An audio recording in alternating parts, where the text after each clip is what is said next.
অনেক দিন থেকে বলতেছি গাছ থেকে আম পেড়ে নিয়ে আসার জন্য, আনে না। তো আজকে অনেক বলার পরে নিয়ে আসলো। এই যে 6টা আম নিয়ে আসছে। এবারে সাইজে আমগুলো একটু ছোট, এগুলো হচ্ছে বৈশাখী আম। 15 দিন পরে আমগুলো পেকে যাবে। দেখো লাল লাল হয়ে গেছে।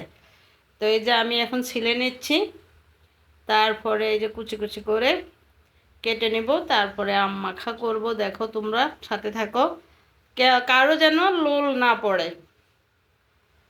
এই যে দেখো কাঁচা মরিচ কুচি করে নিয়েছি, শুকনা মরিচ ভেজে নিয়েছি, একদম ঝাল ঝাল করে করব আম মাখা, যেমনটি খেতে চেয়েছিলাম। দেখো আমি কিন্তু একদম আমার লোল পড়ে যাচ্ছে, আমি কথা বলতে পারতেছি না। তো ভালো করে চটকে মরিচ, লবণ, কাঁচামরিচ, শুকনো মরিচ সব কিছু একসাথে চটকে নিয়ে এবারে আমগুলোকে ভালো করে চটকাবো, ভালো করে চটকাবে। মাখা তো মাখাই, যত বেশি মাখাবে খেতে তত বেশি মজা হবে। অসাধারণ হয়েছে। দেখো দিয়ে দিলাম পরিমাণ মতো একটু চিনি, কারণ আমগুলো অনেক টক।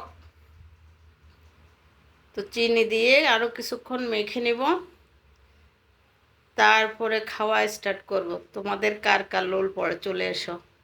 অনেক মজা হয়েছে। তো কেমন লাগলো আমার আম মাখার ভিডিওটা? যদি তোমাদের ভালো লাগে তাহলে চলে এসো। ও অনেক মজা, অনেক মজা করে খেয়েছি আমরা। তোমাদেরকে খাওয়াইতে পারলাম না বলে দুঃখিত। সবাই ভালো থেকো, সুস্থ থেকো, আল্লাহ হাফেজ।